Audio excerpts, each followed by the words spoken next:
Hi, this is Micheal from Helloween, and you are listening to Heavy Demons Radio Show. So, 30 years and still rocking. How does it feel to be Helloween in 2015? It doesn't feel very different, except it's maybe a relaxed situation. Because people usually approach us, if they're friendly, you know, like you or the other guys here. Everybody's pretty friendly, you know. It goes like, you know, it's like a respectful treatment, which we didn't get in the beginning. In the beginning, everybody was like, yeah, and why do you think the world needs your crap, you know? Or, yes, we like your melodies, but... Yeah. And stuff, you know. It was always like very, very critical. And very much until recently, like 10 years ago, that even wouldn't really stop. You could sense there was an aura of you know, of division, you know. There were people who like you and there's people who hate you, right? Yeah. That's where you go. And then you have to deal with that. And well, with this record, I don't know what happened, but it was like a coincidence that it sounds the way it sounds, and I like it. You know, it's open, accessible. And what I said in the very first interview with the Greek magazine, who kind of, you know, called me and asked me if we can do an interview. It wasn't set up by the company or whatever. So I said, you know, I wouldn't say commercial, and this is what other people also say, like, no, it's not commercial, but, no? Open, easier. And I said, housewives could maybe buy it, but it still has all the other qualities that you need, that you have like a rockin' beefy sound and everything, and nobody was angry or nobody was criticizing in a particular way, like, okay guys, now you really have fucked it up. It sounds really good, but you fucked up the concept. Yeah. Nobody said that, and we had like lots of interviews already with also critical people who could have said that, and they didn't. So there must be something good and something right about the whole thing, which is kind of irritating me, right? Yeah, why? It's strange, because we have never been faced with as little criticism as this time around. Usually people always say something, I like it, but, Yeah. you know? So that kind of answered the second question that was, my God given right. What shall the fans expect from this one? Well, what I just said, and there's, what I say is, I think the chorus material in all the tracks is really strong and optimized. And even the kind of choruses, it's getting harder to tell who did the chorus. Mm-hmm. If you don't know who wrote the song, you can maybe guess from the structure of the rest of it, that's a typical Darius song, but you may be mistaken. Or we had some fans who had knowledge of the material that we had, you know, and they fucked it all up. They assumed like that one was by Marcus, that one was by blah, blah, blah, blah. And so they've been very wrong with at least 5 or 6 tracks. And I thought they were really die-hard fans. Mm-hmm. And they had to guess who wrote what. They didn't get it right. And so for me that's really cool, because then the quality of the chorus and the character of the choruses, you cannot exactly say, is it from him or from him or from him? You know, people tend to guess the tracks I do, right? But you can never really tell now. And some of the choruses are so strong that I say, oh yeah, well, I mean, if I would have woken up one day with a real good idea, I would have done it kind of the same way. Yeah. Or there's a structuring in there that's really serious, that you can go like, you know, I regularly don't like any Weikath tracks or any Darius tracks, you know, but there's so many structuring in, so much work involved in conceiving those melodies, that, well, yes, you can hate it and say, I don't like the guy who did it because he does it that way or that way. But, you know, you have to admit it's just professionally, and it's really developed stuff, whether you like it or not. Yeah, sure. And On the last albums, each member of the band wrote his own songs. Unlike some of the past, like Bat and the Road, that was more co-writing. The same here on this one. Yeah. So the process, the writing process is like everyone puts. There's been a little bit of collaboration on few parts.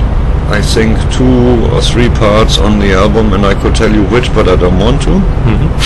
There's been a little bit of collaboration. Okay. Most of what you hear has already been like that kind of on the demo, and then optimized in the studio. There's a few melodies that got changed. There were some placeholder melodies on the demo, and then we did some good ones, stuff like that, you know? Yeah. So you tour almost the whole planet.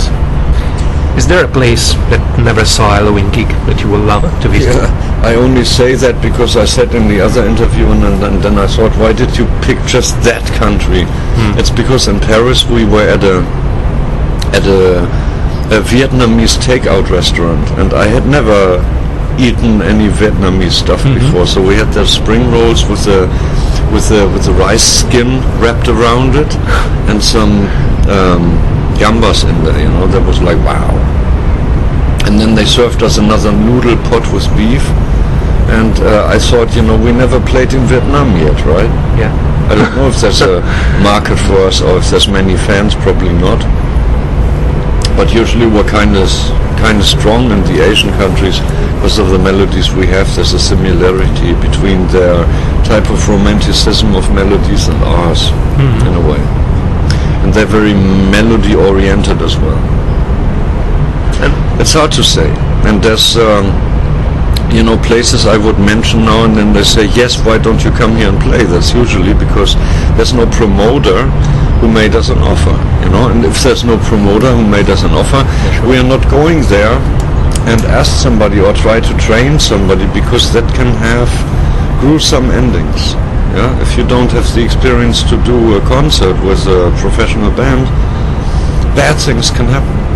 Like somebody, you know, is getting locked up in the toilet or hurts himself, or there's nothing to eat, or there's no toilets, or there's no security, or there's no barriers, or whatever, and then bad things can happen. People can die, really, because like you make a concert with many people in the band that plays. Some people have no imagination what is needed for that, you know, to run safe, really. Sure. Or maybe the venue is too small, so too many people for the venue. Yeah, the promoter he sold like 3,000 tickets, and the venue is good for 800 people. You know, that's really dangerous. We cancelled one show in somewhere in the east, where also like a lot of Russian fans would come, and so that day it was freaking cold, and we had to cancel the show and run away because the venue was not safe. We had built everything up, and then we realized, okay, this is dangerous. There's too many people for this little venue, and there's only one door on the side. If something happens in here, and so we had to cancel it, and the fans were crying and angry and everything, but we came back and we postponed the show and did it again, you know. And we were really proud to do that. But this is going along with your questions. Is there countries you like to play you didn't yet? Sometimes it goes with that we didn't yet. And if you can tell, are you planning to make another live album for the 30 years or something like that? For the moment not, but it's strange that our management, they collect shows that we've done. For instance, material was filmed on the Woodstock mega festival that we had in Poland. There were like 720,000 people, supposedly. And official numbers were 360,000. Wow. Yeah, and probably it was more, because you must imagine you look around here and it was filled all with people, and until like the last bit you could see they had their arms up when we were playing Power or other things. Fantastic. And I thought, what makes these people back there raise their hands and have a good time, and we're playing here and they're back over there, you know? Incredible. Sure. And there's stuff being recorded. I thought also other occasions were recorded. I could imagine maybe they make a compilation or a collection of several different shows from different times, but I don't know. Nobody told me anything, and I don't know anything, and I didn't ask. Okay. So probably there's no plans yet. Okay. Generally, which are your best and also worst memories from the 80s or the 90s? No, well, that's what I just said, like that Woodstock thing. Then we went to Borneo and had like that funny show there, because that country is completely different from other things. They have a sultan and he runs everything his way, like everything looks different. Then they have that government that they have, and that's what I remember. We went to Manaus, where it's so hot. It's right in the middle of Brazil. It's so hot and the air humidity is incredible. And then it's hard to breathe sometimes, then you go there and play. Or we've been to La Paz in Ecuador, which is like the highest point you can play, and boy, we had nose bleeding.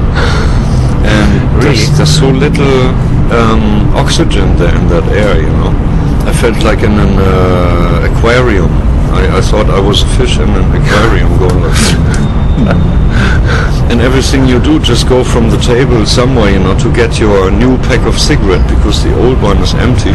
Well, you smoke there, right? And you get dizzy, you go like, ugh. It takes you a lot of time to get used to that. We arrived sometime in the night, and on the next day, well, it was better. Well, I mean, you're lying in bed, you were sleeping or whatever, but you have some kind of oxygen deprivation. That's really strange. And you go like, then somebody tells you, go there and play, and it's cold, so you put on a jacket, and then, Andy had nose bleeding because he was like singing and doing a show as good as he could. And then there you go, that was really strange. And while there's so many things I could tell you, but actually too lazy to do so. Okay. The Philips Festival, the Philips Festival, the first one, or also the Italian festivals that we did. It's always impressive because you have that, you have that temper of the people, right? So Italian festivals were fun. One time we arrived and Gamma Ray was playing before, and all you heard all over the area was like Kai Hansen going like, whatever. And we were like, yeah, him. What's your opinion on the music promotion nowadays in the internet era? Good thing, bad thing? Well, it develops into a certain form, that you reporters, or whatever I should call you, or you get used to that, and you found a form of doing this, or are you also still getting used to it? I don't know. But many things are being done in a regular manner. So usually before there was an institution like a magazine that you could touch, or something else, or a radio station, or a TV cast. And actually, I don't know how regular that is running for everybody who's doing it now. I suppose very. For me, it's still new. Kind of, there's a web magazine and whatever, so you treat those things. And then we want to do a video for our webpage, or for our Facebook, or for our channel, or for our blog, or whatever. And that's good, because as long as that space is there, you can promote whatever you like, and you can go about according to your own abilities. Like if somebody is like a real pro and has good equipment, I also like Sony, for instance, then that's your instrumentarium that you're working with. And you raise the quality of your space depending on what are your abilities. There's dumb people who have a lousy space but maybe a lot of information or whatever. And I must say I lost track. I can't follow all that. Usually you have to follow the links. You have to have a look at, okay, these are friends of that guy, you know, maybe they're also doing something interesting.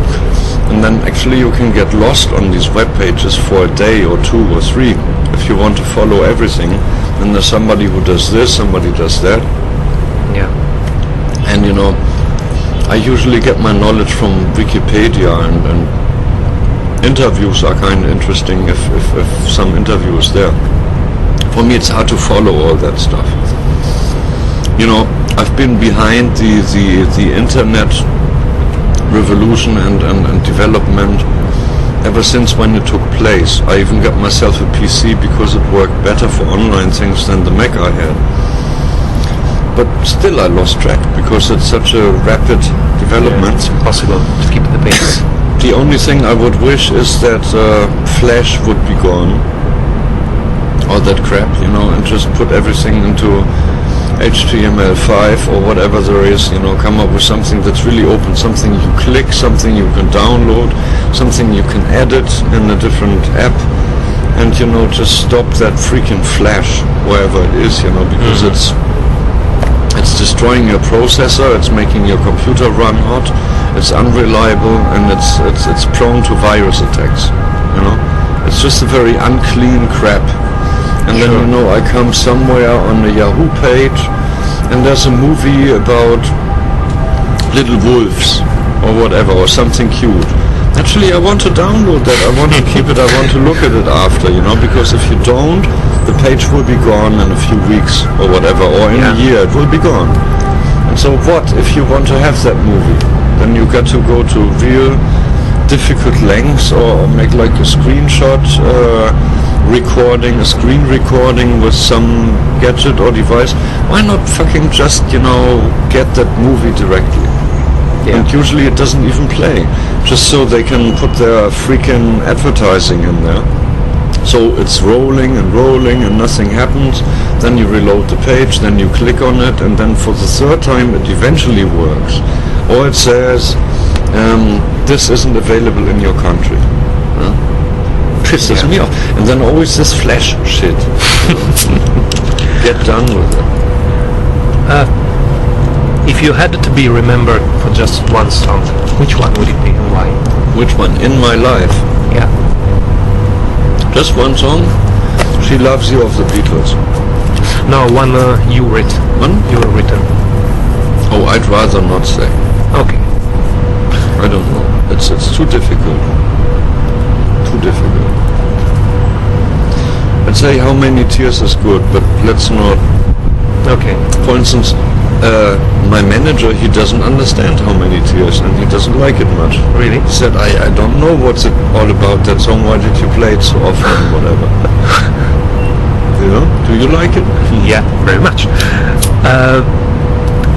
And through the years, Helloween has always found new ways of writing and playing power metal, making also risky choices, like for instance one of my favorite songs, Nothing to Say, which is a typical, or also the Unarmed it's a strange song. Has the response of the fans to that kind of experimental ever been frustrating to you? It wasn't bad, but it also wasn't super special. It's like what I read very often, that people say like Nothing to Say, best song on the album or whatever. I don't believe that. That's just, you know, a personal opinion of that person who says. I could imagine many people who hate Nothing to Say, you know, right? So there's always that, and you can't be anyone's darling and cater to everyone. But, you know, I had to do that at that time. I thought it was mandative or whatever. I thought this must be done. And, you know, today I'm not so sure, you know. But there's so many people who like that thing. They don't care if it's really original or if there's like lots of rip-offs or whatever. I wanted to find a bridge, you know, to the Led Zeppelin, the Yardbirds, and the Judas Priest, and combine that. My question was, what could the Yardbirds with Jeff Beck and Jimmy Page have done? What could they have sounded like? So I took that Black Dog approach and whatever, you know. And for instance, you know, the Roland Grappo and the Uli Kush, they didn't want to do Nothing to Say. They said, then you can play Black Dog right away, or whatever. And I said, yeah, okay, then do that. You know, but why block me, you know, with these ideas or whatever? And it's strange, you know, because they covered Black Dog later on. Yeah, with Master Plan came, but also with Unarmed that were not so hot response from It was kind of strange because, you know, we actually wanted to have a break, and then the manager wanted to do something, and the record company wanted to do something for the 25th anniversary. And what I think is really great about that are a few tracks, I'm not gonna say which. Actually everything I think is super. For instance, that lounge thing of what was it, that Darius track. The only thing I didn't really need so much was I Want Out with the children choir and that, but like the orchestral stuff is super, the Dr. Steen is super, and that Fallen to Pieces, that's the one that I thought was amazing, along with other things. And if you want to take that approach, we had professional arrangers who do work in the pop sector come up with these arrangements, because we couldn't do that, and we also didn't want to take the time. We were trying to take a time off. Also, we lost kind of the edge and connection to pop productions, because we are way too specific in a heavy metal field. We are way too much too grown and used to the heavy metal way of things. Even though we started out as pop musicians eventually, a long time ago. I'm 52 years old, and sure, I was a pop musician at the time, and then I was a rock musician, and then I was a metal musician.